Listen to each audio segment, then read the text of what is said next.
तो बात करते हैं पेनिसिलिन जी की प्रिपरेशंस और डोजेस के बारे में। तो ठीक है, प्रिपरेशन और डोज में सबसे पहले आता है सोडियम पेनिसिलिन जी, या जैसे बोला जाता है क्रिस्टलाइन पेनिसिलिन। ठीक है, सोडियम पेनिसिलिन जी या फिर जैसे क्रिस्टलाइन पेनिसिलिन भी बोला जाता है।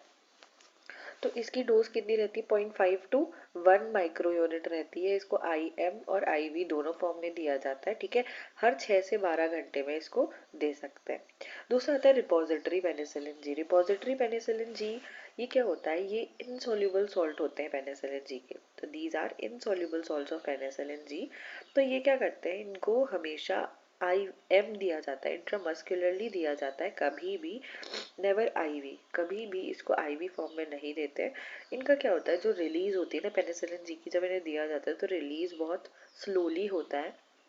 मेनली 3 टाइप के होते हैं। ठीक है, तो कौन कौन से? Procaine penicillin G, fortified penicillin G और बेंजाथीन पेनिसिलिन जी। ठीक है, 3 तरह के होते हैं। जो रिपोजिटरी पेनिसिलिन की हम बात कर रहे हैं, जिसको हमें IM देना है, बहुत स्लोली रिलीज करते हैं, 3 तरह के होते हैं। एक है प्रोकेन पेनिसिलिन जी, दूसरा है फोर्टिफाइड प्रोकेन पेनिसिलिन जी, और तीसरा है बेंजाथीन पेनिसिलिन जी। तो इसमें बात करते हैं बेंजाथीन पेनिसिलिन जी की। तो ये क्या करता है? ये पेनिसिलिन एक्सट्रीमली स्लोली रिलीज करता है। ये मैंने बताया repository penicillin G slowly release करेंगे, लेकिन ये एक्सट्रीमली स्लोली रिलीज करता है। ठीक है, और कब तक के लिए इफेक्टिव रहता है? ये 2 से 4 हफ्तों तक के लिए इफेक्टिव रहता है।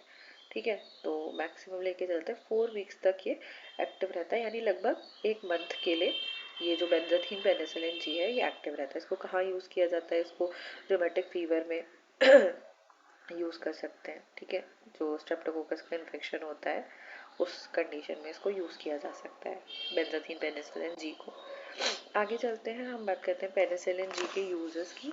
तो सबसे पहला आता है इसमें स्ट्रेप्टोकोकल इन्फेक्शन में इसको यूज़ किया जाता है। जितने भी ग्राम पॉजिटिव इन्फेक्शन होते हैं उसमें बहुत अच्छा काम करते हैं। मैंने बताया था जो पेनिसिलिन है वो ग्राम पॉजिटिव पे अच्छा काम करती है डिस्पाइट ऑफ ग्राम नेगेटिव। क्यों? क्यों?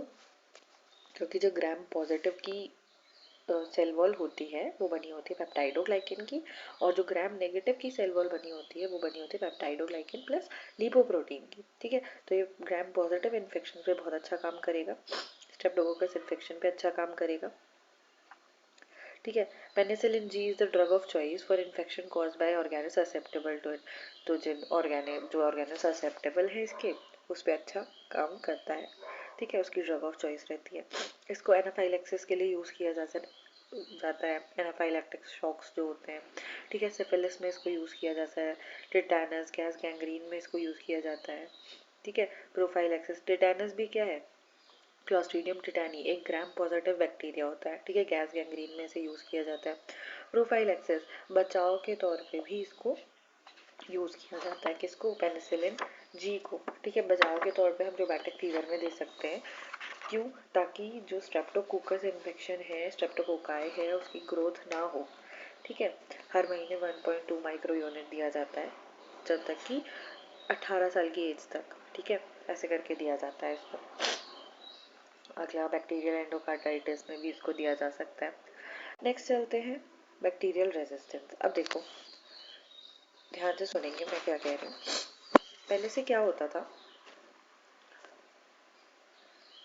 ये आप हो, ठीक है, आप एक बच्चे को क्या करते थे? वो शैतानी करता था, आप इसको चाटा मार के भगा देते थे। ठीक है, अब क्या हुआ? ये बच्चा बड़ा हो गया। ठीक है, तो अब आप इसको चाटा नहीं मार सकते। वैसे ही बैक्टीरिया के केस में होता है। देखो ऐसे समझो, पहले से जो पेनिसिलिन जी था, पेनिसिलिन जी क्या काम करता था? बैक्टीरिया को किल करने का काम करता था। पेनिसिलिन जी क्या, पेनिसिलिन नॉर्मल पेनिसिलिन की अगर हम बात करें तो इसको ऐसे समझो, पेनिसिलिन सीधे, तो पेनिसिलिन क्या करता था? बैक्टीरिया को किल करने का काम करता था। अब बैक्टीरिया, अब देखो पेनिसिलिन सबसे पहला एंटीबायोटिक है। तो अब धीरे धीरे जो बैक्टीरिया के स्ट्रेन्स आने लग गए वो इस पेनिसिलिन को समझने लग गए। अब आगे चल के उन्होंने क्या करा? उन्होंने बैक्टीरियल रेजिस्टेंस डेवलप कर लिया।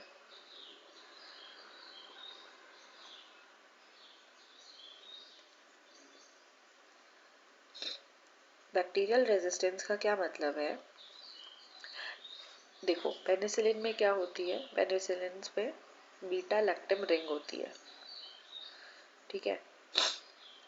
तो ये जो बैक्टीरिया था, बैक्टीरिया क्या ले आया अपने अंदर, पेनिसिलिनेज ले आया एंजाइम, और पेनिसिलिनेज में भी कौन सा, बीटा लैक्टमेज। देखो जहां भी एज लग जाता है ना, एज, जैसे हम बोलते हैं हमें लिपिड्स को तोड़ना है तो लाइपेज एंजाइम होता है, प्रोटीन्स को तोड़ना है प्रोटीनेज एंजाइम होता है। अब जो पेनिसिलिन को तोड़ेगा दैट इज पेनिसिलिनेज एंजाइम, ठीक है। जो बीटा लैक्टम रिंग को तोड़ेगा that is beta lactamase enzyme, ठीक है। तो ये जो बैक्टीरियाज थे, इन्होंने क्या डेवलप कर लिया, इन्होंने बैक्टीरियल रेजिस्टेंस डेवलप कर लिया। अब ये जिस बच्चे को आप पहले मार देते थे, अब ये बच्चा नहीं मर रहा है, ये मार नहीं खाएगा, अब ये बड़ा हो गया है। ऐसे ही बैक्टीरिया भी क्या करा, इन्होंने इवॉल्व किया, क्योंकि पेनिसिलिन इनको मार डाल रहा था, ठीक है। तो अब इनमें भी रेजिस्टेंस आ गया, ये अपने पास क्या रख लिया इन्होंने, पेनिसिलिनेज रख लिया, जो इस पेनिसिलिन को ही खत्म कर देता था। तो पेनिसिलिन वर्क करना बंद कर देता था। अब देखो इतनी बात हमें समझ आ गई, ठीक है। मैंने क्या कहा दोबारा से सुनो। पहले से पेनिसिलिन किस लिए यूज किया जाता था, पेनिसिलिन इस बैक्टीरिया को किल करने के लिए यूज किया जाता था, ठीक है। अब पेनिसिलिन क्या है, एक सबसे पहला एंटीबायोटिक है। तो धीरे धीरे बैक्टीरिया, इसको काफी टाइम हो गया डिस्कवर हुए, 1941 और 1929 मैंने बताया था। तो जो बैक्टीरिया आके आगे स्ट्रेन्स आने लग गए, वो इस पेनिसिलिन के लिए रेजिस्टेंस होने लग गए, बैक्टीरियल रेजिस्टेंस शो करने लग गए, और इन्होंने अपने पास रख लिया पेनिसिलिनेज, जो इस पेनिसिलिन को तोड़ने के काम आ रहा था, या फिर बीटा लैक्टमेज, जो इनकी बीटा लैक्टम रिंग को तोड़ दे रहा था, ठीक है। जिस वजह से पेनिसिलिन अपना काम नहीं कर पा रहे थे, ठीक है। यानी आप जिस बच्चे को पहले, छोटा बच्चे को पीट देते थे, मार लेते थे, अब वो बच्चा बड़ा हो गया, अब आप उसको नहीं मार पा रहे हो, ठीक है। तो अब आगे क्या होता है, आगे की चीज समझते हैं। एक सेकंड।